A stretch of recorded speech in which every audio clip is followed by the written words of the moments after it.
લક્ષ્ય ન્યૂઝ, એક નજર, એક લક્ષ્ય. કિલ્લાણા પ્રાથમિક શાળામાં પ્રવેશોત્સવની ભવ્ય ઉજવણી, 40 વિદ્યાર્થીઓએ મેળવ્યો પ્રવેશ.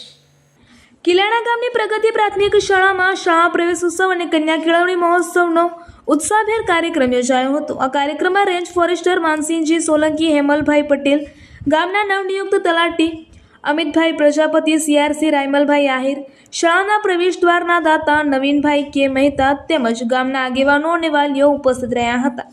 પ્રવેશોત્સવ દરમિયાન કુલ 40 બાળકોને શાળામાં પ્રવેશ અપાવી તેમનું સ્વાગત કરવામાં આવ્યું હતું. આ કાર્યક્રમ બાદ એસએમસીની બેઠક અને વાલી સંમેલનનું આયોજન કરાયું હતું. સાથે જ પર્યાવરણ જાગૃતિના સંદેશ સાથે વૃક્ષારોપણ કાર્યક્રમ પણ યોજાયો હતો.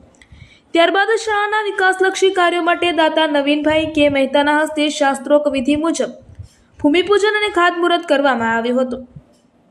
આ કાર્યક્રમ દરમિયાન શિક્ષણના મહત્વ અને ગુણવત્તાયુક્ત શિક્ષણ અંગે માર્ગદર્શન આપવામાં આવ્યું હતું. અંતમાં આચાર્ય રણછોડજી જડેજાએ ગુણવત્તાયુક્ત શિક્ષણ માટે સૌના સહયોગની અપેક્ષા વ્યક્ત કરી ઉપસ્થિત મહાનુભાવો, વાલીઓ અને ગ્રામજનોનો આભાર માન્યો હતો. રિપોર્ટર પંકજ સાધુ, પાટણ.